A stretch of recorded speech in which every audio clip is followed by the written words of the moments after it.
questions. Okay. The next bill is Senate Bill 636, School Athletic Transparency, which we will not be taking a vote on today, but we will be hearing the bill for discussion only as noted on your agenda. And with that, we're welcome to have a couple members of the Senate with us, or at least one of the better members of the Senate with us, Senator Sawyer, and her two bodyguards, Senator McGinnis. Thank you, Chairman. Thank you for committee. And yes, we're back. So thank you for allowing us to be here. One of the questions that I get asked is, why are we back again? Didn't we fix this? Kinda fixed it. So this is why we are asking, and so grateful that you guys are hearing this again today. The MOU that was drafted between the High School Athletic Association and the State Board didn't include all items that were requested in House Bill 91. They were due to either oversight or not being able to execute without state law backing them up. This bill puts those items back into statute as they have been in previous versions of the bill we passed last year. Those items those items include and are related to eligibility, fee restrictions, gate receipts, hardship exemptions, intimidation, preferred vendors, and due process for students and parents. So what does that mean? What are we talking about? Let me give you an example. So eligibility is a rule that cannot be delegated, but the proposed rules in the MOU say that the High School Athletic Association can establish any additional rules or regulations necessary to enforce the State Board's student participation rules and may waive any student's eligibility requirement if the State Board student participates rules, the High School Athletic finds that. That's a lot of word salad to say. Basically, the State Board has given the authority back to the High School Athletic Association through this MOU to determine eligibility. That is not what House Bill 91 allowed for them to do. The second example, the appeals process. That was something we were grateful and see that it is working, but it left one very important person out in that appeals process, and that's the family of the student. We were very interested to make sure that a student could appeal based on a ruling of the High School Athletic Association, and unfortunately, that was not in the MOU.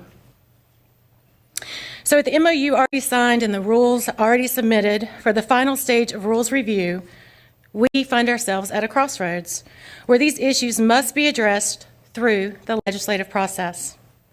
This bill will require new temporary rules to fill in those gaps and oversights. The bill also increases the involvement of the superintendent of public instruction, the elected officer who administers rules adopted by the State Board, and who is more directly involved with our LEA on the day-to-day process. Quite plainly, it is a public process that should have public input. Lastly, the bill clarifies that the State Board of Education will adopt rules governing middle school athletics, and the superintendent of public instruction will administer those rules. Committee, we do stand for any questions. We look forward to hearing from you. And again, I want to thank my bill sponsors, Senator Tom McGinnis and Senator Todd Johnson, and defer the podium to them if they would like to provide any follow-up. Thank you, Senator Johnson. Senator McGinnis, if you don't have any extra words you'd like to add? Senator Sawyer, I think they let you handle it today. Oh, gosh. Any questions from members of the Representative Shepherd? Thank you, Mr. Chair. Senator Sawyer, in regards to the appeals process, I just want to make sure, because we had some appeals recently that everybody in the state knew about. With those appeals, so pretty much you're saying that the parents and the child have no recourse unless the school itself makes the appeal. Is that the ruling or the process that works now, that the child or the parents don't have an appeal at all? It has to come through the school, through the athletic director or the principal, so on and so forth, to the High School Athletic Association. Is that the way it is now? Sure. Thank you, Representative Shepherd. Sorry we did a little switcheroo on you. The appeals process has been something that's been very passionate for me. That's correct, Representative Shepherd. At the end of the day, the school system or the school LEA has to actually make that appeal. And in what we've found over the last 4 years that we've been working on this item, is that in some situations, for whatever reason, the school may decide, well, we're not going to appeal that process, or we're not going to appeal that ruling.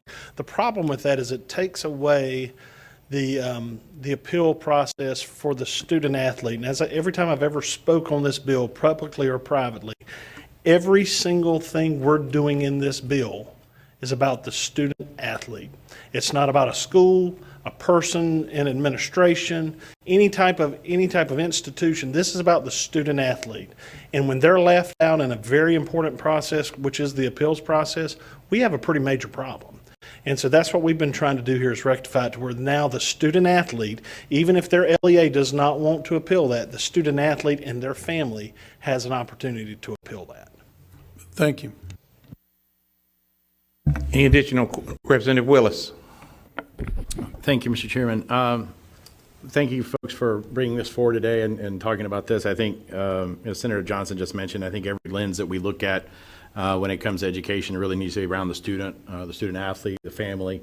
So we appreciate that. I know there was a lot of talk last term about, I guess it was House Bill 91 and some of the changes that were going to be made.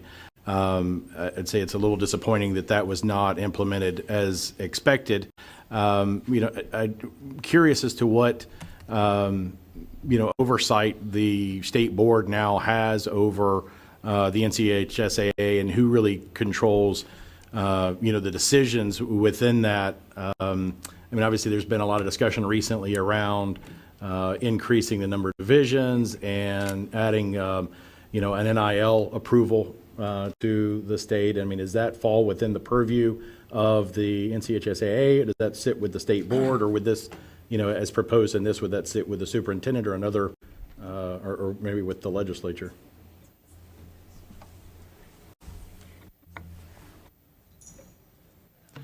Senator Johnson. All right, thanks.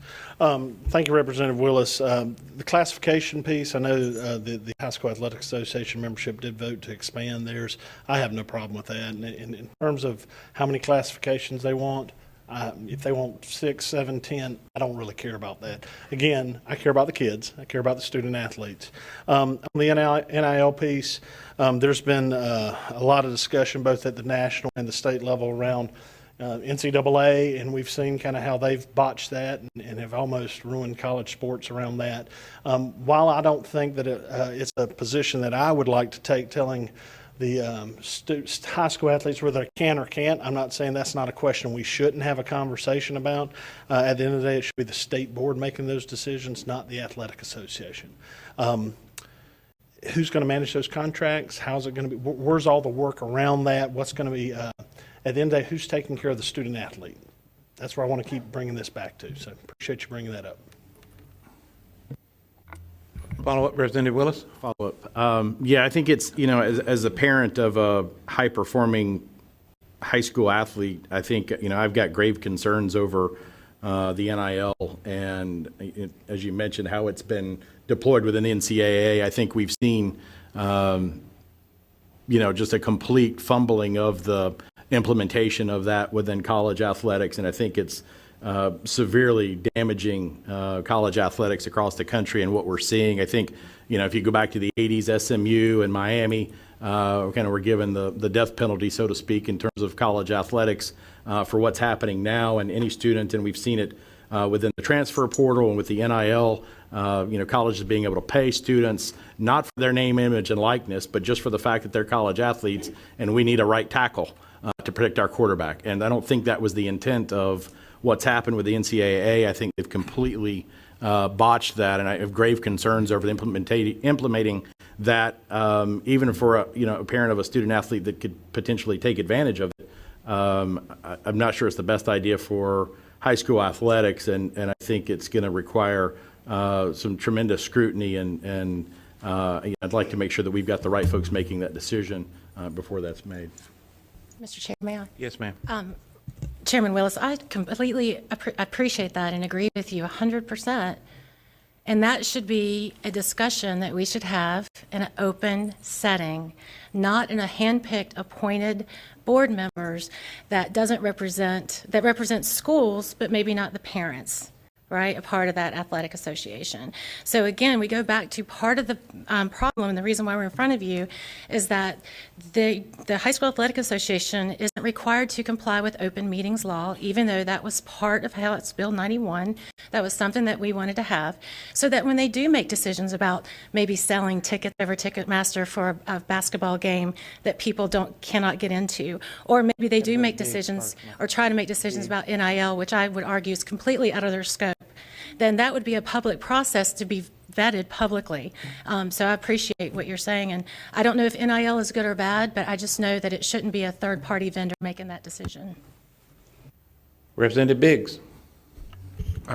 Well, I'll make one statement initially on NIL. As a football coach, 16 years, coach high school for 6 years, the NIL is a terrible idea. It's going to take student athletes are going to be making, most of your average lay coaches make less than $2,000 a year, and that season starts in June to November. So you'll have student athletes potentially making more than the coaches. The officials, we're struggling to get officials now. Officials making, what, $110 a night? You're going to have student athletes making more than the officials. I think you're putting pressure on kids, doing things to them that's undue pressure to score, undue pressure to tackle. You're taking the fundamental parts out of the game for the love of the game. But my question is about the financial piece, and I was looking at the bill here. Will this bill cover some of the financials as far as, administering organization, entering into contracts, annual fees and things like that? Because I know the North Carolina Athletic Association's fund balance, I think, is somewhere in the $36 million range. Is that going to take in the auditing and accounting of that? Because there's so many schools right now, especially your 1A schools, that are struggling with busing. They have to travel all over the state. They're struggling to have officials. So Friday night, if it doesn't pay for everything, their basketball, volleyball, they're in the hole on it. They're trying to get officials, trying to raise money through boosters. And I didn't know if we're going to have some kind of audit and oversight of that to try to help these struggling schools. Mr. Chair. Senator Johnson. Thank you, Representative. Been a lot of discussion about the financial piece of it, and you were correct in terms of 36 million in terms of net assets that the association does have. Over the last few years, when we've discussed the finances, a lot of times it's brought up about scholarships, how the association's given money back in terms of scholarships. $36 million. Think about how many commas and zeros are there. In the 2021 990 form, a grand total of $62,000 was given back in terms of scholarships. So I don't think that there's a lot of attention that's being given toward that. And through this 4-year journey, we've heard heartbreaking stories from many of these communities. A lot of us represent underprivileged communities that struggle. We've even seen situations where student athletes are playing in uniforms that their parents wore when they were at that high school. And this is what again, the focus has to be on the student athlete. We shouldn't even make it about the money. Now, the money is kind of the mother's milk that makes everything work. But what's going to be best for the student athlete? There's definitely some issues regarding the finances. I think Senator Sawyer has a little more detail in terms of the bill, some of the changes we're going to do. Thank you. Thank you, sir, and thank you for the opportunity to answer that. When we did see some of the gate receipts when we started this, especially from those non-revenue sports, you being a coach understand this very well. So let's talk about a golf tournament or a tennis tournament or those kind of things. What we saw is schools were actually trying not to have the playoff game on campus, because they would have to write a check to the High School Athletic Association. You're nodding your head, so you already know the story. But for those of you who don't, coaches do not want to, some in those non-revenue sports do not want to have the athletics at their school because they know they're going to go in the hole for that. I commend the High School Athletic Association for trying to address some of that as we move forward when we put lights on that. So I see some movements in there. But part of the original bills that we asked, how about you not collect gate receipts at regional playoff games and let those schools that worked really hard to get there keep the money, but definitely be able to collect gate receipts at the state level, like when they come to, there's arguably a lot of expense and time and overhead that goes into administering those state level games. That's a piece that was really missed in that. We also put some caps around, how much money that they have before they can collect. That was in the old House bill, didn't make it to the MOU. We're coming back again. Again, I understand this is a very loved and respected organization, and I appreciate that they do a good job of making the trains run on time. It's just that I feel like they have made so much money that it's time to start giving back to the student athlete.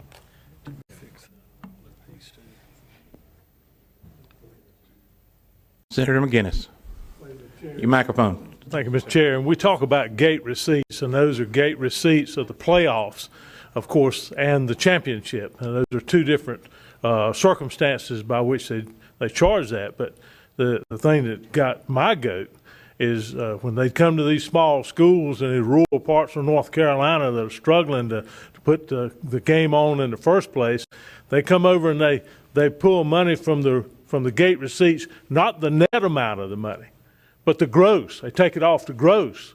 They let the school pay all the fees, all the expenses, all the costs associated with that game, but they take that money off the top. I'd like to have an opportunity in my business to go around and charge people off the top and not have to be responsible for any of the cost. So, that in and to itself is another thing. And then as recently as the state basketball playoffs, and we're not here to beat up on anybody. We're here looking for transparency and looking for clarity and looking for certainty for the student athlete. I mean, that's the only person we want to talk about. But as late as the most recent basketball state championships, they were not able to put them in a venue where the parents could even get in to see their children play. They had problems with the tickets and problems with back-to-back games. I mean, these are all planning issues that should have been properly addressed for a state playoff, a state championship that wasn't. And again, this is by their own admission in recent quotes in the newspaper. But we don't need to be hitting up these small schools and these schools that don't have much money in the beginning to make that happen. A quick point to clarify. Yes, I do believe that they have adjusted some of that through the MOU about the ticket taking. But I also believe that the confusion would be very clearly set aside if we had open meetings law for the High School Athletic Association. All of these could be vetted, and we would have a much better organization administering high school athletics. If I may ask real quick, is there an open meeting language in the bill that we're discussing? Yes, sir, Mr. Chair. Senator Sawyer, McGinnis, and myself, we ran a standalone, and then we rolled that language. Copy that. Thank you. Representative Blackwell. Thank you, Mr. Chairman. Quick comment and then two questions, if I may. Comment simply, I'm not quite sure why I think the High School Athletic Association ought to be in the business of making scholarship grants. It almost sounds like we're looking for something to justify why we're raising all this money, but as you point out, we really aren't doing much with it. Question. I think this would be for Senator Johnson. You were talking about adding in a provision that would allow parents and students to appeal. Why do you think there's opposition, if there is, to allowing that? Mr. Chair? Yes, absolutely, Senator Johnson. Sorry, we have certain rules, so I get kind of confused. I need to know. You're in the more calmer, easier house today. Thank you, Mr. Chair. Representative Blackburn, I don't know why that's the case, but I can only assume that it's a control thing, and maybe even down to the LEAs who may agree with the athletic association and they don't want to go through that. That's one school of thought. There's other school of thoughts that, and I'm just telling you what I've heard. I'm not asserting this on anyone. But maybe that the school would like to appeal, but they're scared of retribution if they appeal and raise a stink over something. So I know 4 years ago, I think it was now, that my high school that I went to, which is in a Tier 1 county, and unfortunately, if you look at the school ratings in the state from a 1 to 10, it's one of the only #1 rated schools. We are in a very depressed county, and the high school athletics is what the entire county lives for. Those Friday night lights for those students, that's the only time that they're given to shine. And that's what really got me fired up about it. And it came down to a situation where a couple of students were ejected from a game and the school was going to not be able to play after in the playoffs and everything. Well, the administration decided we're not going to appeal in that amount of time, where the students that were a part of it wanted to appeal, but they couldn't. And I think at the end of the day, a parent and a student, or a caregiver and the student athlete, should ultimately be able to control their own destiny. And they should be able to appeal that process if they need to. One further question, and for whomever. The bill summary says that the superintendent of public instruction will oversee middle and high school athletics. Could you maybe at least briefly tell us what that oversight would consist of? Thank you for the question, Chairman. Quite frankly, it's just a release valve to make sure that the superintendent who's elected by the people has some sort of oversight over what the State Board and the High School Athletic Association MOU process is. I'm not going to get granular because I'm not necessarily know that the bill is that defines that. Also, later in the bill, it does define that that she will or he will have ability to enter into the memorandum of understanding. Representative Biggs. One more follow-up question there. Thank you, Mr. Chair. Piggybacking on what Hugh said a little bit. So if in this bill with the appeals process, will it be final? Because I know a lot of times what you have, maybe the parent is not able to appeal. Then sometimes this, through the LEA does not want to appeal. But then let's say they do get it appealed and they go to it and it's decided in the parent's favor and the LEA decides different. How does that work? Is this appeals process going to be absolute, or how's that going to work? Because I know sometimes the LEA differs. People have been appealed and exonerated through the North Carolina Athletic Association, and then the school will turn around and suspend a kid for 2 games. And that happens too. So how does this work? And so that parent feels there again, I went through the appeals process, I won, now my school suspended my child for 2 games. Is it absolute, I guess is my question. Thank you. And I may send that portion to staff because I don't want to misrepresent, because I can't remember, this bill is so intricate. But I do want to mention, we're not appealing balls and strikes. We're not appealing that the ump missed the plate, the call at the plate. We're appealing eligibility guidelines and rules, like what happened in Onslow County, that type of appeal stuff. So this isn't, I lost the big game and now I want to appeal it because I'm sure we'd like to. Yeah, sure. I'm sure there's a lot of NC State fans. No, I'm just kidding. I'm kidding. But I would like to defer to staff in regards to that technical portion because I don't want to misrepresent unless either of my co-sponsors know. I would like to give clarity on, so let's say there was an altercation in a game and it was deemed an altercation on the field. Now it's appealed through the state, North Carolina Athletic Association. The child is clear, and then the school turns around and said, oh, there was an altercation. And how does that work? Who's going to be the absolute authority in this appeal process? Ms. Kara. Kara McCraw, Legislative Analysis. So on page 2 of the bill is the requirement for the rules related to appeals rules. And these would be ones that have to be established by the State Board. It has to provide due process to students, parents, and the participating school for enforcement of the rules. Basically, the superintendent would appoint that independent appeals board. The individuals who were parties to the penalty would receive notice of the right to appeal. They'd be given the opportunity to hear it or to have a hearing and to appeal that penalty from any rule that would restrict a student from participating in a game, a series of games, or a season. And then the rule does not say further than that. As an appellate body, generally that would be the final decision. I think the question you're raising is, let's say the appellate body says the rule doesn't apply or that their penalty should not apply, but the school enforces it anyway. It does not address that in the rule right now. Follow up. In my opinion, thank you, Mr. Chair. In my opinion, if we're going to have an authority, it needs to be we need to we need to look at that because that happens. That happens time to time. Representative Clemens. Thank you, Mr. Chair. Representative Willis brought up something that has been very concerning to me, which is the NIL decision that was made. And I hear from many school principals who are very worried about the impact on their students and on their schools as a whole.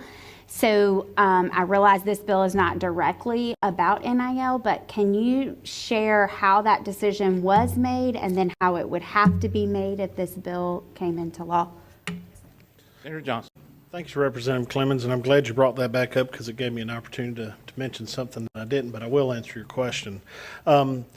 Just as a reminder to the committee, this association, unless it's changed in the last year, have all public schools. This is all public schools except 4 private schools that participate in this. So when you start thinking about NIL, you start thinking about rules and what can be done in terms of recruiting or getting folks to come in from even other states. There's 4 schools that get to play by a different set of rules on that, so just kind of keep that in mind. What was her?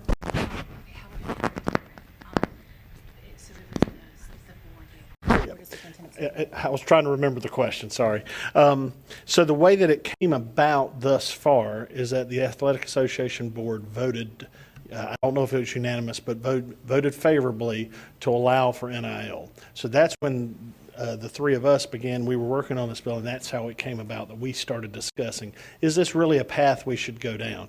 So what we've done in this bill is not make that discussion or make that decision because, as was stated earlier, this is a much bigger discussion that we need to have almost by itself to actually decide, is this something that we want in high school athletics or if it's not? I mean, I have my personal opinion, and I don't think it should be a part of high school athletics, but at the same time, I think that's a discussion for the bodies, this body to have. What we simply did was just say that the state board would have the authority to do that or not the athletic association. Brief follow-up, Mr. Chair. Sure. Follow-up, Representative Clemens. Thank you so much, and thank you. I think that hearing from a broad perspective of school administrators and athletic directors is important in making something that will impact so much our children. And I also understand that the implementation time period was like 60 days. And as a past high school principal who is also trying to end the school year and everything, it's just so much. I'm just worried about both of those facts. So I am glad to see there would be a different alternative specific to NIL through this. Thank you. Thank you, Representative. Representative Budd. Thank you. I had a more mundane question with regards to the appeals process. Sorry to go back to that. We accept mundane questions here. It was with respect to the appointment of an independent appeals board. Who would be the members? Like, what would be the body from which that independent appeals board would be selected? Go to Kara. Kara? That would be something that would be established through the rulemaking process, so the bill does not require it. It only requires that whatever the group that must be appointed, it is the superintendent who would be responsible for those appointments. Follow up? Thank you. No. Okay. Thank you, Representative Willis. Thank you, Mr. Chairman. I think as a former high school athlete myself and as a parent of an athlete now, our main focus here around education, obviously in elementary, middle, and high school is actually education. But high school athletics, even middle school athletics, for a lot of kids across the state, for generations, has been the draw. It has been the reason that they're still in school. And I mean, we've got movies, in Hollywood about Friday Night Lights. We've got songs talking about, that time in their lives. And I think it's such an important and ingrained piece in our educational system and the lives of so many of North Carolinians and Americans across the country. I think, if the goal of this is to bring forward transparency and openness and fairness, and we talk about fairness in sports a lot, we talk about, what it means to be an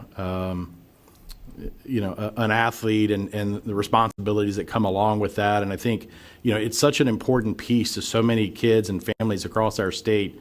anything that we can do to increase transparency, and I don't know if we've got maybe somebody from NCHSA with us today, would love to, have them come and maybe present to us at committee in the future. But anything we can do to encourage openness and fairness and transparency in this process, I think should be highly encouraged and fundamentally expected. When we're talking about fairness in sports and fair play and what that looks like and the values we're trying to teach our children, I think the organizations that manage and oversee this, whether it's issues with the LEA, whether it's issues with the favoritism over certain players or schools and within the county or whatever across the state, anything that we can do to drive transparency and openness and an opportunity for all of these kids, I think needs to be on the table. And so I thank you for bringing this forward and continuing this conversation, and look forward to whatever we can do to help. So thank you. Thank you, Representative. We're going to try to wrap it up, but we have Representative Gill, Representative Murray, then the chair has a few questions, Representative Sossaman, and then we have some members here in the audience that would like to speak on this, so we'll go now to Representative Gill. Thank you, Mr. Chairman. I just wanted to ask the question, in July of 2022, there was a memorandum of understanding.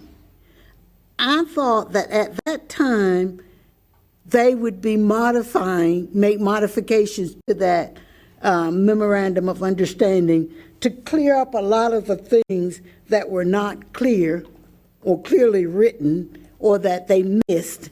And I guess I'm trying to figure out, why are we going to this process and not just dealing with how we could change the current memorandum of understanding in such a way that it will pick up all of the things that are missing, or that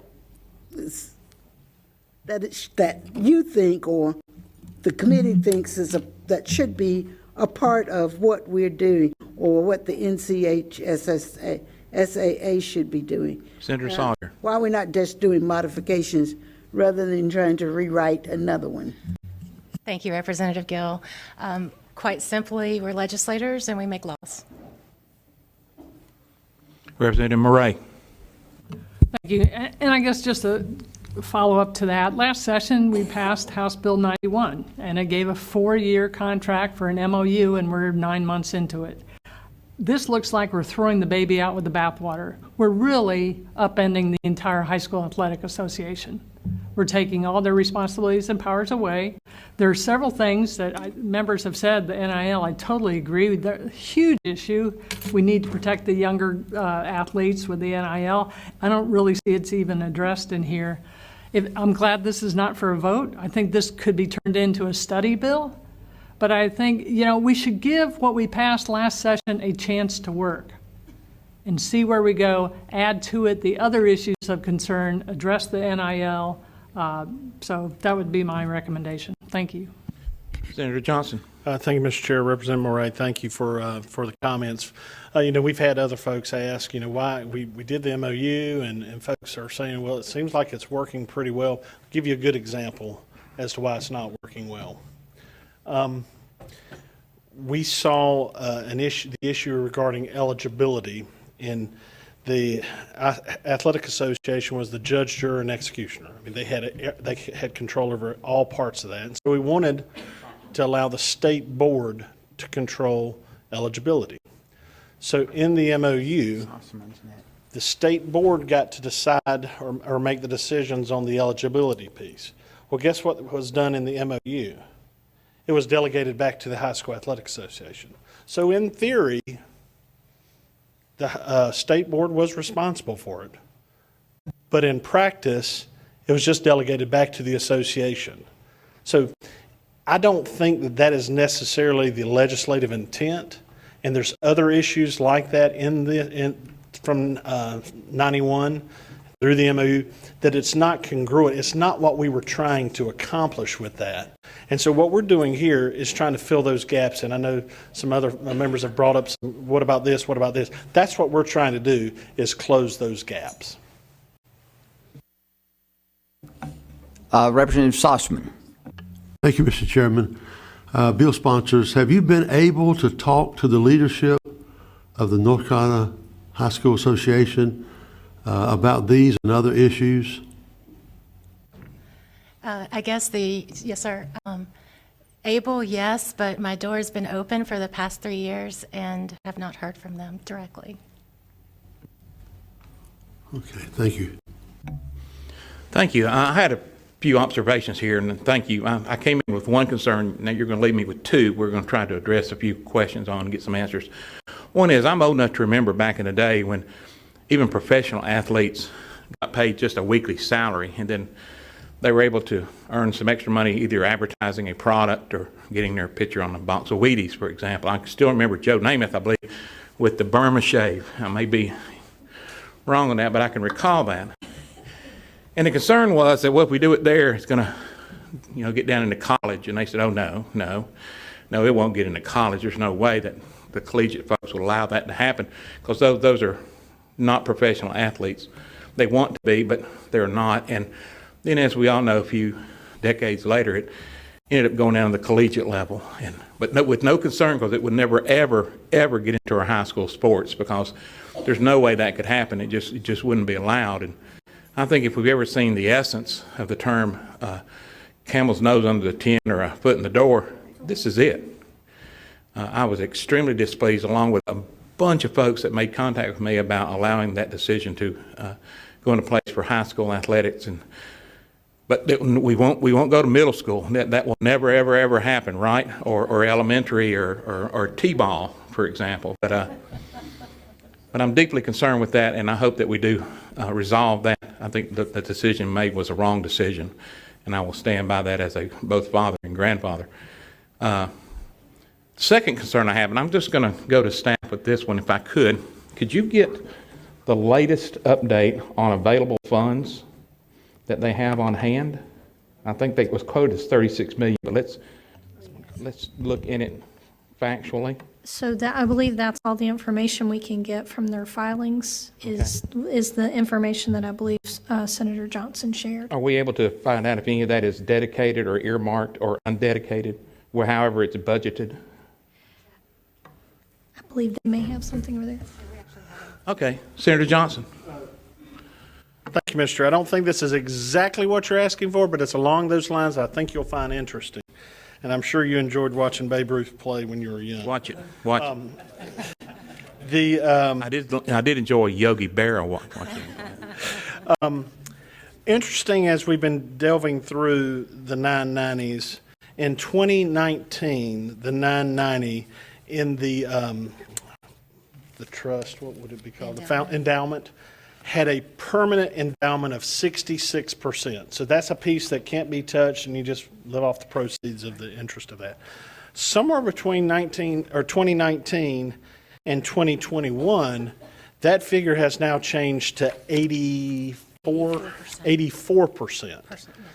And so, was there a general purpose, if I may interrupt, just for no general purpose listed, or no specific project or future spend, or? Okay. I'm simply bringing up something that I found interesting since we've been working on this, questioning financials, questioning the amount of cash. Why was that change made? Well, I do know that sometimes people have a large and what seems normal amount of cash if they have something for the future planning or future development or future build out of something. And that was, I guess, the nature of my line of questioning, is try to get to that point. So we will try to search and dig as deep as we can to find the answers to those questions. Figured you'd find that interesting. Thank you so very much for bringing that to my attention, unfortunately. Is there anything else y'all wish to share? All right. Since we're not taking a vote on this, I'm going to look through the committee. We do have a couple folks here that want to speak on this. And I would like to first thank you for your penmanship. First speaker is Q. Tucker with the NCHSAA. And I think they're telling you now that you're allotted 2 minutes. They'll help you. If this is your first time, just relax. We're all friends. We could be your neighbor mowing the grass on Saturday. So take your time, and you have the microphone, ma'am. Thank you, sir. As was stated, my name is Q. Tucker. I am the commissioner at the North Carolina High School Athletic Association. I am in my 32nd year with the association. I would not be with any association that long if I didn't believe in its mission and its vision. In November 2021, House Bill 91 was passed. In March, actually on March 14th, I signed a memorandum of understanding on behalf of the Board of Directors. We signed that in good faith, believing that we had 4 years that we would be working in concert with the North Carolina State Board of Education, and that we would be reporting to the General Assembly as dictated by the bill and by the Memorandum of Understanding. We have worked well this year. It went into effect July 1. We're not even at a year. If those questions and concerns existed, never were we called. We have a board of directors who represent all parts of this state. We were never called. We never received an email. Our membership, which is made up of 432 schools, approved amendments so that we could be in compliance with the Memorandum of Understanding. Now, a lot of questions have been asked. I could answer all of those questions that you've asked, but I can't do it in 2 minutes. Our board could answer those, but we can't do that in 2 minutes. The financials can be explained, but not in 2 minutes. We have been in existence over 100 years, and during that time, we have prided ourselves on doing what has been stated, what is in the best interests of students. My mom was a public school teacher, and she would demand nothing less than we do what is in the best interest of everybody. And so as we do our work, it's not our staff who is doing this. It is a board of directors who gets their marching orders from 432 schools. The Memorandum of Understanding said, broadcast your meetings. And we did. At best, we had 20 people tune in to the meetings of the Board of Directors. At best, we send out to the membership what the agenda is. So what I would say to you is that if you have these questions and concerns, I welcome the opportunity to explain it. For an organization that I have spent 32 years for, I gladly let you know what we're doing in a transparent way. Ms. Tucker, thank you. We've let time stand still just for a little bit so we could hear. And we'll look into providing ample time for the NCHSAA, maybe come back and just simply answer some questions. The other person I have to speak is Bobby Guthrie. Bobby, also with NCHSAA. Bobby, once again, you have 2 minutes. The gentleman back there will help you with that. And welcome to the North Carolina House Committee on Education. Thank you. Appreciate you allowing me to speak for a minute. Mr. Torbett, like you, I had some observations. I had some things written down here, and then I kind of changed it a little bit because I was hearing some things that I didn't quite understand, and it all came back to there's just a lack of communication here. The all parties have got to get together. I had my last 3 bullets that I had on here was that I assume that the reason for SB 636 is that issues have come up over the year based on some concerns. HB 91 seems to address any issues that may develop after the MOU was put in place. In fact, in quotes, I put this down because I looked at the HB 91, I looked at it today. In quotes, these rules shall establish a process for reporting issues or concerns related to the administration of interscholastic athletic activities. And that's what it said. My last bullet was SB 636 is not needed. HB 91 and the current MOU can handle all issues with the proper communication between all parties. You have to get together. You have to talk on this. You have to learn. I was the athletic director for Wake County Schools for 18 and a half years. I knew that handbook backwards and forwards. I helped develop the middle school athletic handbook. I helped rewrite the high school athletic association handbook. So all of these things, you need to know more than is known right now. You need to give this group the opportunity, and you need to give those athletic directors and coaches. I've been retired 10 years. I don't have a dog in the fight, except that I've got some grandkids coming up, 4 boys and 4 girls, that I hope will get the chance to play, right?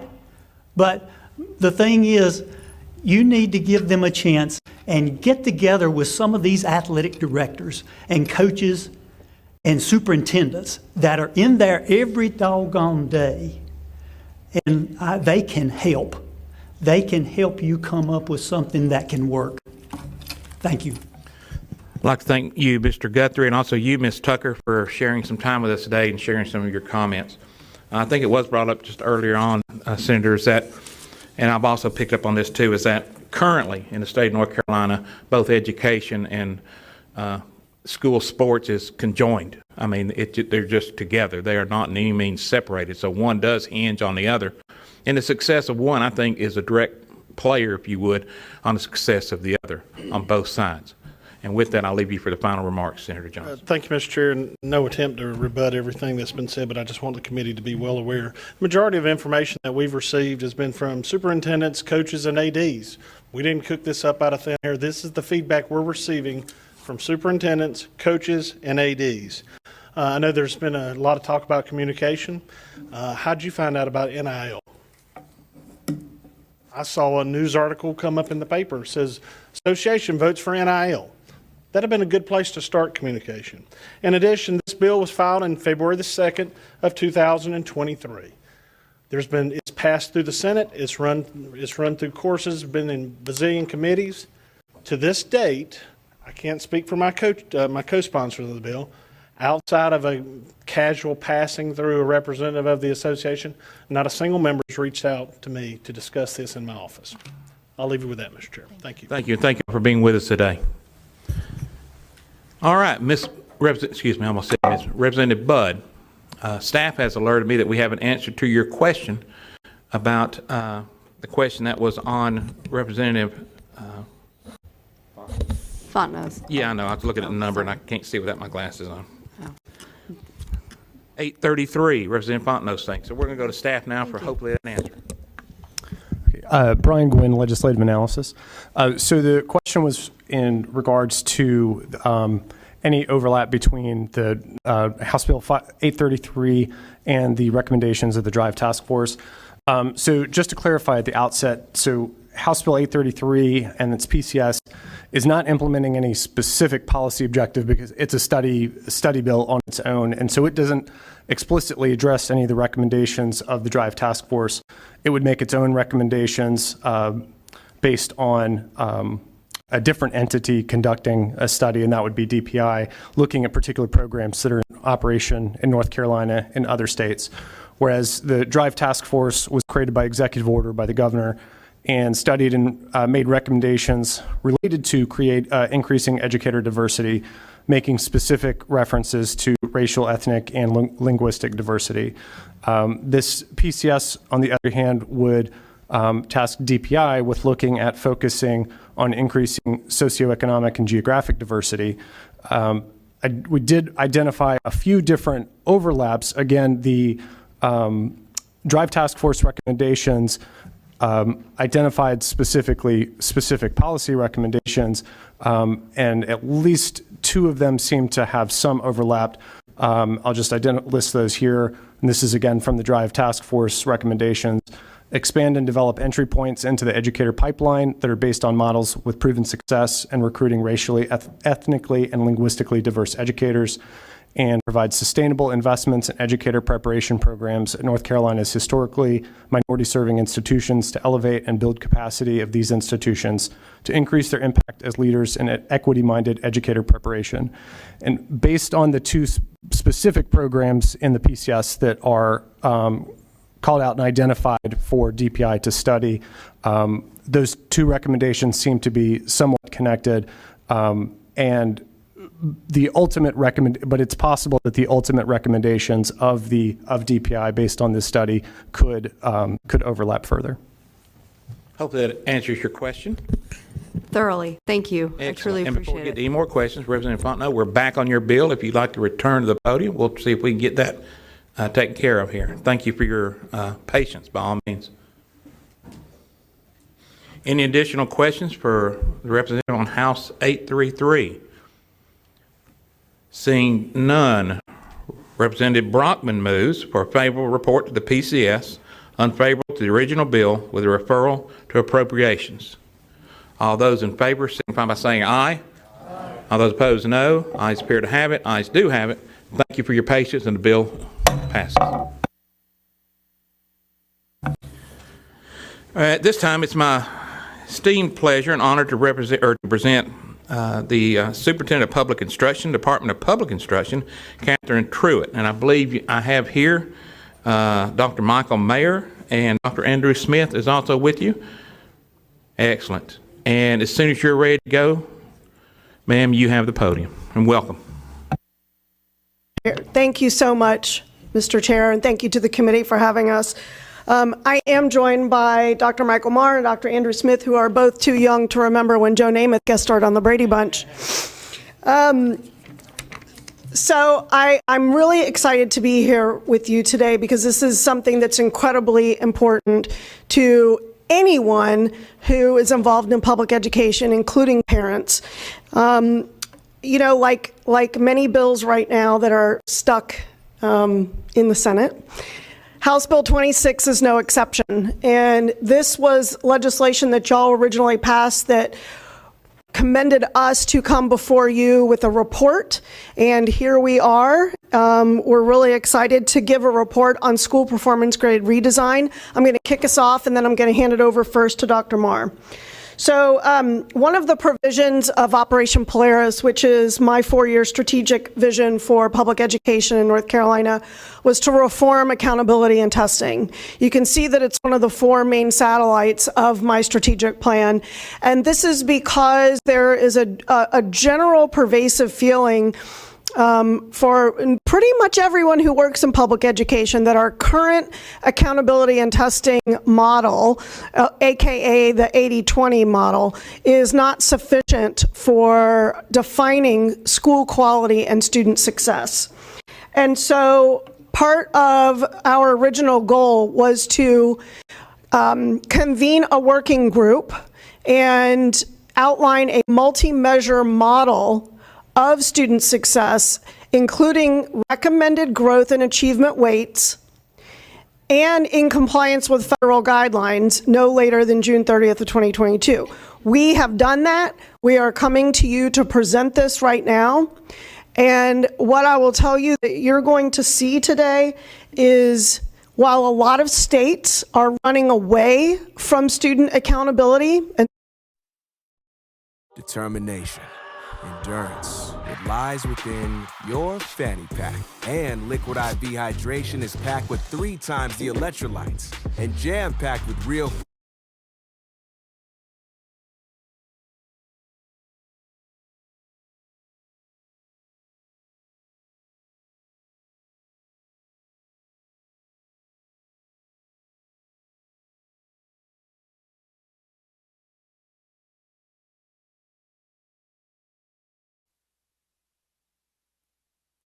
So I'm going to talk briefly about North Carolina's current model and then talk a little bit about how we want to make recommendations around transitioning to a model. Our current model, as you'll see, includes a number of factors around school performance, particularly in the elementary and middle school, and then in high school. And one of the things you'll notice is here is that our model is heavily influenced and driven by the federal model. So at this time, the U.S. Department of Education is really driving the ship in North Carolina when it comes to school performance and school performance grades. And our kind of work over the last 9 months has made it really clear that it's time for North Carolina to create a model that reflects the values of North Carolina. And so here, this model in itself looks at predominantly in the middle and elementary schools, it's test score based. At the high school level, we have a couple of additional factors, including graduation rate, English learner progress, and graduation rate. So our school performance grade model first kind of debuted back in 2015. It was built on data from 2013, 2014, and the work of building the model actually began back in 2012. And so as you can see, we now run a model that has been through an entire generation of students, right? Our students who first came into this model are now graduating from high school. And so we have a generational opportunity to engage in this work once again, to redefine what school performance looks like, what a quality education in North Carolina looks like. And as the superintendent alluded to, our model is heavily weighted towards this idea of growth and achievement, with achievement being 80% of the model and growth being 20%. So not to get too far into the weeds, but it's not as simple as just looking at test scores. There's an entire formula. And I think what you'll notice here is, right, the average person, the average parent, they can't figure out how this works. And so we've got a system that doesn't lead to a lot of transparency in terms of what a quality school looks like.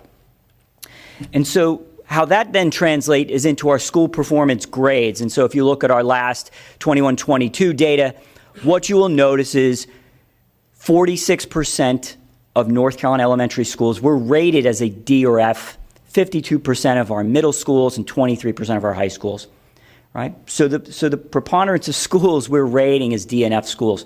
Now, we might look at that and say, well, if schools aren't performing up to the standard that we expect, then you would expect to see a lot of D and F schools in our model. What we've done in the department is our accountability team actually went through and we have some comparison states, and we looked at the school performance grades across a number of different comparator states. And what you'll see here for North Carolina, Arizona, Florida, Louisiana, and Mississippi is North Carolina, and what I'll kind of point you to in this slide here is the percentages. Don't look at the numbers, right, because there are different numbers of schools in each of these states.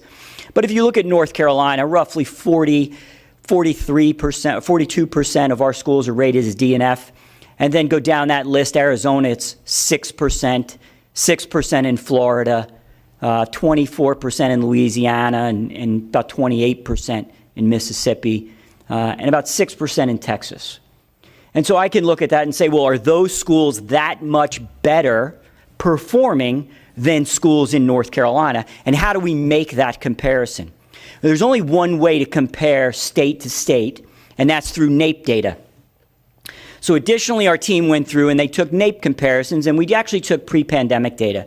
And in 2019, what you'll see here is the blue, anything outlined in blue, that's a state or a grade level for a state that performed better than, higher than North Carolina. And what you'll see there is only in math and reading grade 4 did Florida perform better than North Carolina.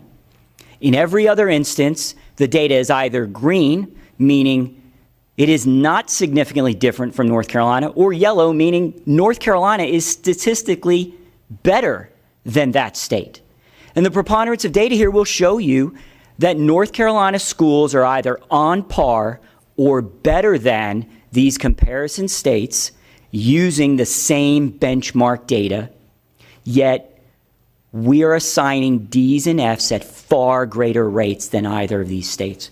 So we did that with the 2019 data. We looked again at 2022 data, and it's the same story.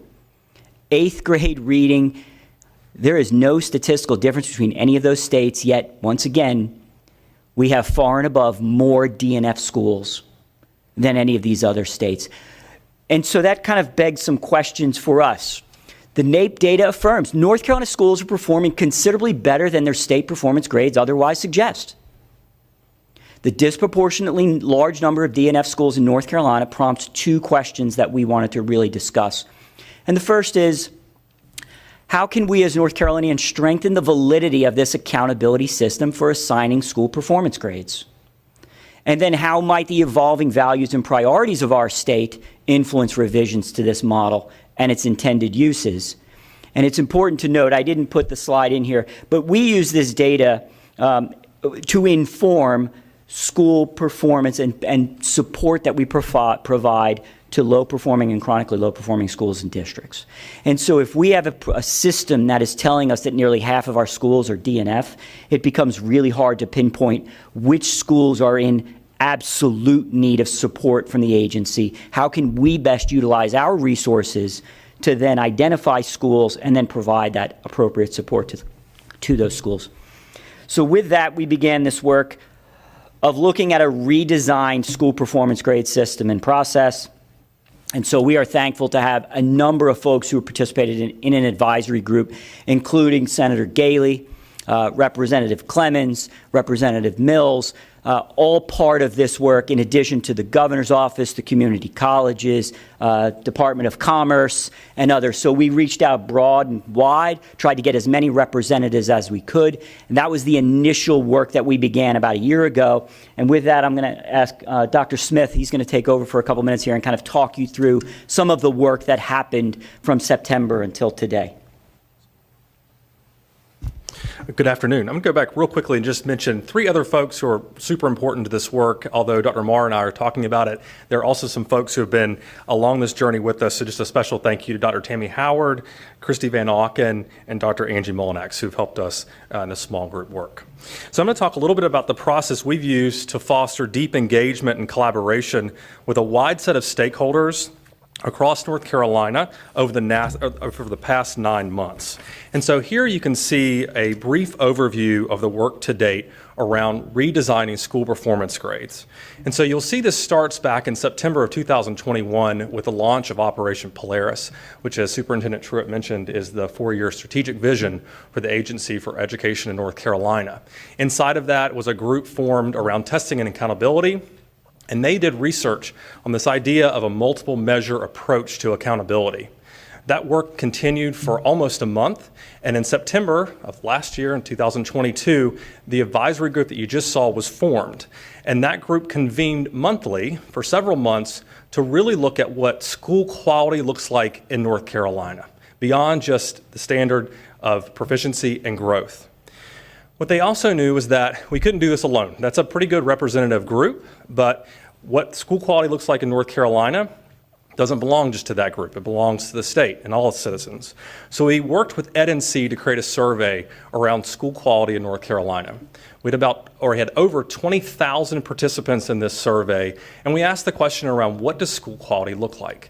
We started off with 24 indicators, ideas that folks had that said, this is something I think looks like school quality in North Carolina. Through that process, we received over 20,000 survey respondents, and we also got 5,000 comments in that space. We looked at those with our advisory group over the next few months to cull that list down. You can't have a list of 24 indicators in a school accountability model because then nothing matters. They're all too small, percentage-wise. Through that process, we also looked at feedback sessions with other folks. I'm going to talk about those in just a minute. But we wanted to make sure that this wasn't just a group of advisors and DPI creating this, that it was across our state. And we were able to work through the culling of that list to get to the list we're about to share with you in just a few moments. So we used levels of agreement amongst the committee and the survey to help bring that level of indicators down. But we also looked at things like validity and reliability and feasibility of adding new indicators into the model. So there are some things that we do believe measure school quality, but we can't measure them really well and put them inside of an accountability model. So those you're going to see were removed from this overall process. So in December and January, the accountability folks, the experts in this space, took those indicators and began to cull those down using the tests of reliability and validity. We finally landed on 8 that we're going to share with you in a moment, and our committee met in late January to agree with those and to push those on to you. So our hope is that we can then pilot some of this work in the next school year. I'm going to talk about next steps in a moment. So we landed, or excuse me, before we talk about that, I did want to mention these are some of the stakeholder groups that we met with. And so here you'll see we try to ensure diverse representation in this process and conversation. We did a cross-state tour to talk to leaders in both charter schools and with superintendents about this work, knowing that it impacts them greatly. So from that work, for example, we met with superintendents in each region, and we walked through each that we're about to show you in great detail, and we asked for lots of feedback on each one. So here you'll see these are the 8 indicators that we landed on. And so you'll notice that there are actually 2 types of indicators. There are academic indicators and there are school quality indicators. As we've already mentioned, I think it's important to note that you don't see proficiency and growth here because we know those will already exist in a model. These are going to be in addition to augmenting the current accountability system. It's also important to note that these are in draft, that we are looking to understand the validity, reliability, and feasibility of adding new measures into the accountability system. And so what you see today might be different when we come back and talk to you perhaps in February. So I'm going to walk through these very briefly and just define them for you so you have a sense for what we're looking at for these indicators. The first here is extending the high school graduation rate. So many of you might know that there is a 4-year cohort graduation rate that's factored into the system. But what that doesn't account for are the students who graduate in 5 years. What we know is there is a lot of really good work that happens in high schools to get kids across the finish line and no credits given to those. And so this would allow for the extension to be a 5-year rate that would capture the hard work that happens in high schools to get all kids across the finish line. The next is improving student group performance. So this is looking at incentivizing new types of growth measures, looking at various models for how we might measure growth in our schools. And this would be rising the tide for all of our students, right? This is not just having a reference group that everybody should be like. In this case, we want all students to have their own set growth metrics and be aiming toward those. Next is post-secondary preparation inputs, which is a lot of words for getting kids ready for the world outside of K-12. In this space, what we'd like to see is that there would be a logical progression of activities that schools would be required to do to get credit in this accountability system to make sure kids are prepared for life outside of school. And so here you'll see in elementary, this looks like ensuring all students have an opportunity to participate in career exploration activities. Our best elementary schools already do this. They have opportunities for professionals to come into school and to talk to students about what exists outside of K-12 and to help them think about the possibilities. In middle school, this looks like a number of students who are completing their career development plans, ensuring that they are now not only exploring, but they're really starting to think deeply about one of those careers. And then in high school, this looks at the percentage of students who fulfill at least one of a defined list of post-secondary preparation programs that prepare them for their journey outside of high school. So these could be things like the Career and College Promise System. This could be AP courses. For our students with exceptionalities, this could be ensuring they have that they have outside learning experiences where they're working outside of high school. That all leads to one of my favorites, and that is post-secondary outcomes. And that's ensuring that all students are employed, enlisted, or enrolled. So this gives credit to high schools who ensure that kids have a path toward one of these. I think this does a much better job at rating measuring good quality schools in high school as compared to a test score. Ensuring every child, when they walk across the stage, that they have some kind of employment opportunity, they're going to college, or they're enlisting in the military. That's an outcome that I think really, truly measures school quality. I'm going to now talk quickly about the school quality indicators. And so these are outside of academics. We talked a lot today about high school athletics and how important that is for students. And so in this indicator, we're looking at ensuring that schools get credit for extracurricular activities that they provide to students. These are the activities that ensure students are engaged. Next are durable skills. So this is the work of the North Carolina Portrait of a Graduate, the 7 durable skills. When we did the survey with that NC, this was by far one of the highest rated agreeances across all stakeholders. They all agreed that students need these durable skills. And so we're looking to see how we can measure that in an accountability system to ensure that schools are preparing kids with those durable skills.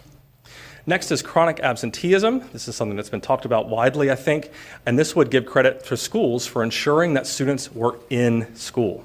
We know that we have an issue with chronic absenteeism after the pandemic, and so this would give schools credit for ensuring kids were at school to learn. And then lastly is school climate, and this looks at a metric of school quality where we literally ask students to say, what's the climate like in your school? We feel like school climate is a good indicator of school quality. And so we would make sure to include things like school safety as well as parent engagement in the school climate indicator. So let's talk a little bit about what are our next steps around this work. And so here you can see another visual, a timeline. We're over there on the left. We are convening advisory groups. This time it's not a high-level advisory group. This time it's over 75 public school unit leaders, so those are charter schools and districts, who are coming together to dig deep into the granular level of details for these. As you might imagine, measuring things like extracurricular activities has a lot of details you've got to iron out. And so actually they are meeting exactly at this time, talking about several of these indicators, and they do so every Tuesday. They're going to be meeting from now until October to work through all of the various elements around what it would be like to implement this kind of model. We'll then study those results from December to January, looking specifically at validity, reliability, and feasibility. And then we hope in February to come back to you with the findings of those studies.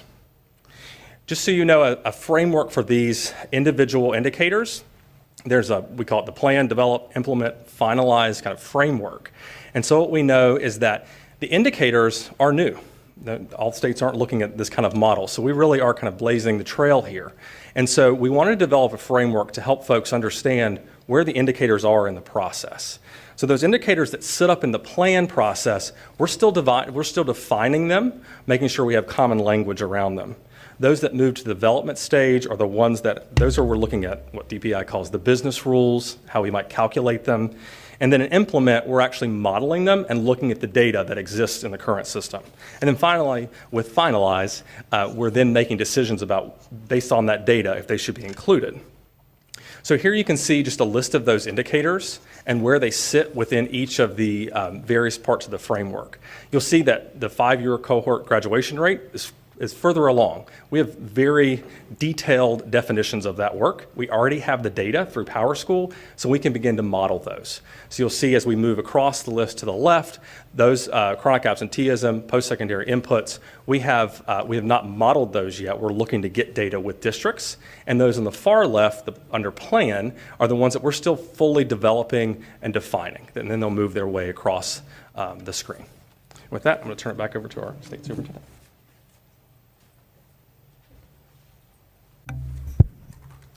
So with that, we are happy to take questions. I can tell you that we will be back before you in February with a shovel-ready accountability model in time for the short session. And we're happy to answer questions if the chair allows. Here, I'll jump out there with one from me. To me, it is imperative that we separate what I will call the scholastic from the social when you come to grading or determining where a child is in their educational pathway.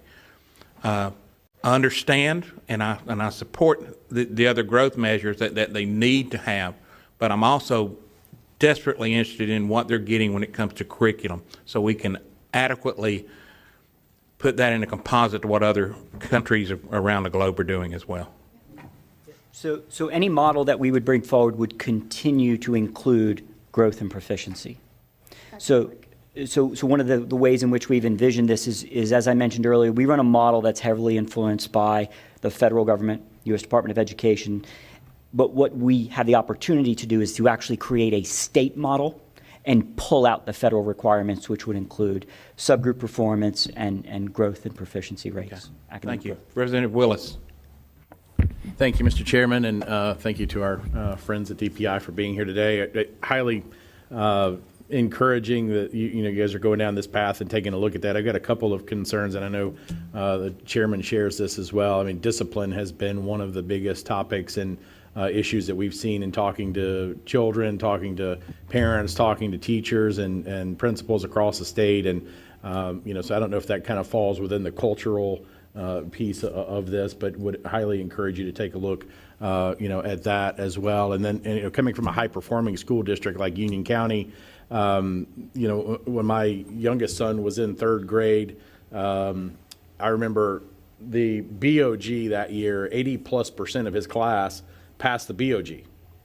And so at that point, you're thinking, okay, well, then what's the point of third grade for most of these kids? Because, most schools in the state aren't ending up with that at the EOG.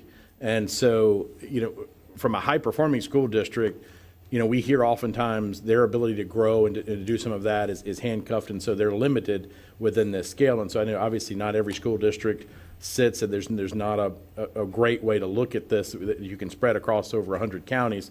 So I encourage you to think about the flexibility and where schools are starting and not penalize them for that as we go through this model. Thank you.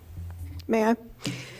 So, as you know, we are required by law every year to collect discipline statistics from all of our school districts, and that gets presented to the State Board of Education. And we gave that report a couple of months ago, and it was very concerning. And so discipline falls under the umbrella of school safety, and school safety falls under the umbrella of school climate and parent satisfaction, et cetera. One thing that I will tell you is most of our, a lot of our discipline problems are in high schools. And right now, we just saw data last week that shows that 1/3 of all high school students in our state right now are chronically absent. 1/3. That's a huge number of students. And so then when they do come back to school, and they don't know what's going on, that leads to stress, which leads to acting out, which leads to discipline problems and suspensions, et cetera. So it becomes part of a vicious cycle. I would say that this is, having that school climate measure is one of the ways that we are absolutely holding schools more accountable than we do right now, because we have a lot of schools that are really good, principals who are really good at making sure that all kids are there. And when they are chronically absent, they work with the parents to make sure that those kids are at school. As far as the other issue, I will say that you and I have talked about this before, and a competency-based model of education is the way to fix the problem you described. But I would also say that one of the reasons that we need to include career and college promise metrics in how we define school quality is because even though we have an 88% high school graduation rate, remember, only 28% of kids are going to graduate every year in North Carolina and get any kind of credential or degree of workforce value by the time they are 24.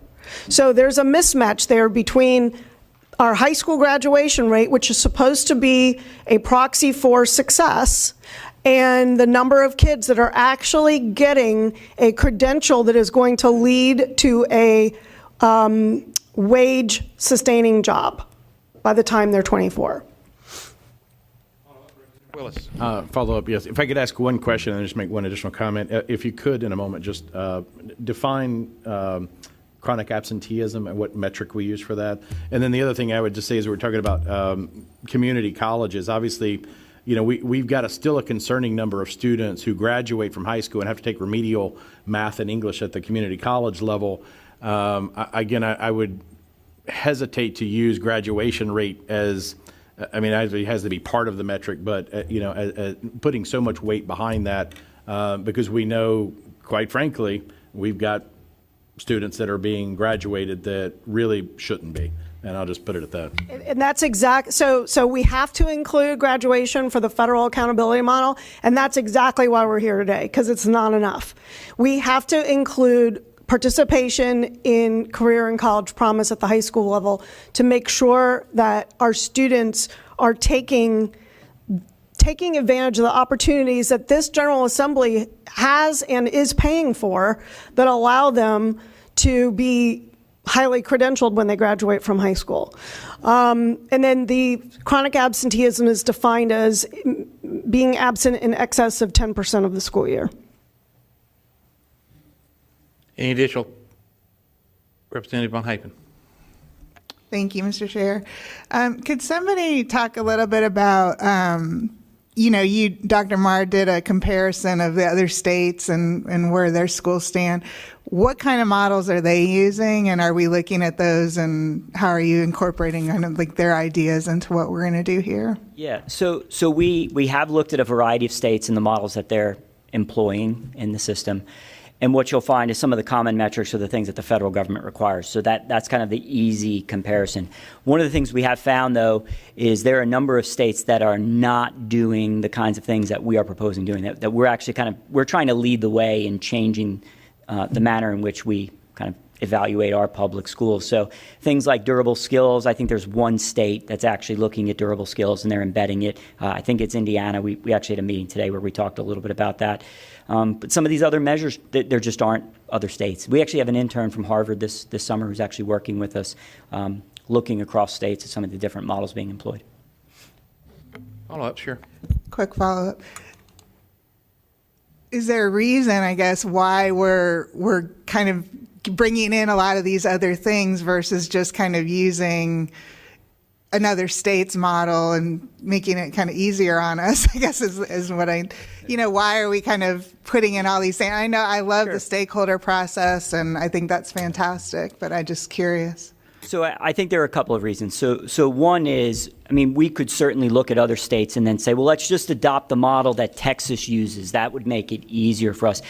But we have a hard time believing that represents what we value in our state. I think the other piece is what makes it hard to compare us to other states is, you may have heard me talk about this, but we are the envy of a lot of other states in terms of our data system, right? So we are still the only state in the country that has done a deep dive into student learning loss and recovery. We released the second learning recovery analysis. So we have a ton of data about our students that other states don't have. So we have access to not only kind of standardized assessment, but a system in place that we are able to actually collect a variety of data points, put it into our SIS, export it, and run the analysis, in addition to having some technical expertise both inside the agency and with external partners like SAS who've helped us do some of this work. So we have capacity that some other states don't have, and so I think I would worry that we were defaulting to the lowest common denominator rather than leading, and we certainly want to be out front in this work. Representative Eiler. Thank you, Mr. Chair. I'm very encouraged at what I'm hearing. A couple of things. You mentioned the post-secondary results being part of your new plan, and I've been involved with our community college for quite a while, and we started surveying our graduates there on these items, and it's turned out to be very enlightening. Secondly, speaking of community colleges, we've got a great rapport with our local school system in Brunswick County, and I believe actually last 3 or 4 years we've had people into high schools and even into middle schools talking about the value of community college as a stepping stone, and we've doubled basically the number of our county graduates going to our community college. And the last thing, there's a question. I'm not sure I saw a list of durable skills, but am I assuming that reading and STEM are huge in those 7? So durable skills are what we have traditionally thought of as soft skills. Durable skills are those skills which, when coupled with academic skills, create a full picture of a successful graduate. And in North Carolina, we worked on a statewide grassroots effort involving business owners, people from faith-based communities, community colleges, and other kinds of higher ed, as well as our principals and teachers and parents. And we identified 7 durable skills that we want all students to start working on in kindergarten and then continue to work on until they graduate. And those are as follows: adaptability, communication, critical thinking, collaboration, learner's mindset, empathy, and personal responsibility. Did I name 7? That's right. Yeah. So those are the durable skills that we want what does personal responsibility look like when you're in kindergarten? It means taking care of your belongings and putting your things back, et cetera. What does it look like when you're a senior? I mean, it means something different at each grade, but it's important all the way through. Quick follow-up. Oh, and we're really quickly, we're part of that process is we're working with teachers to build out rubrics and assessments so that teachers can infuse these durable skills in what they're already doing and then assess children throughout their K-12 journey. Follow up, Representative Eiler. Quick follow-up. Well, that's very important. I sat in a lot of classrooms in the early stages of education and kindergarten on up, and organizational skills, communication, but I assume communication includes reading somewhere in there. Well, I mean, of course it does, as well as writing and speaking and listening. But remember, we are regardless of what we decide here, the federal government says that we must report on 3rd grade through 8th grade reading, as well as English 1 and English 2, and we will continue to do that. Yes, sir. Representative Clemens. Thank you, Mr. Chair. And I just want to commend Superintendent Truitt and her whole team who were willing to take this on for too long in North Carolina. The debate has just been how much percentage we're going to give one thing or another. And this team has been willing to ask bigger questions about what we hope for our children and what we hope for our state. And as someone who has been part of the process, there has been a tremendous amount of feedback collected throughout our state on the survey. They did regional meetings where groups from the business leaders, education leaders, and families across our state were part of it. So I'm excited about where we are, and I commend Superintendent Truitt and her team for taking it on, and also to the education chairs here who were willing to put that into legislation. Representative Torbett, Representative Blackwell, and Representative Cotham to move it forward. I think it's exciting for the future of North Carolina, and I'm just grateful for them to take it on. Thank you. You don't have to raise your hand here, Superintendent. That's May a I classroom. respond, Mr. Chair? Thank you, Representative Clemens, for all of your time and effort on the committee. And to your point, Representative Von Haven, you asked a great question, and Michael did a really good job of answering it. But I want to add that, those of us who work in education know that the system really hasn't changed in 120 years. And I think that the fact that the accountability model, which drives everything that a school does, right? I mean, as a former principal, Rep. Clemens, you know that better than anybody. The accountability model drives what gets done in a school and what gets prioritized. And right now, we are only prioritizing high-stakes one-and-done testing. And while it is important to be public about how our students are doing in reading and math and science and their proficiency rates and those teacher growth rates, there's so much more that we need to be transparent about. And this is an effort to sort of modernize what parents are looking for in public education and all of the things that so many schools are doing to create successful students and good school quality, but so frequently are not getting recognized for. Not everybody's doing them, but they are things that everybody should be doing and therefore should be part of an accountability model. Someone asked me one time how school classrooms changed from when I first went in to now, and I said, aside from technology, the flag has 2 more stars. Any other questions from members? Representative Von Haven.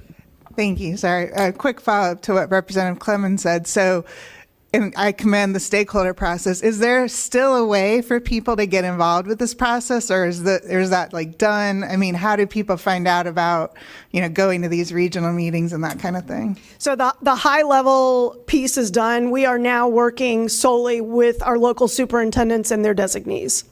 Yeah. Any additional questions?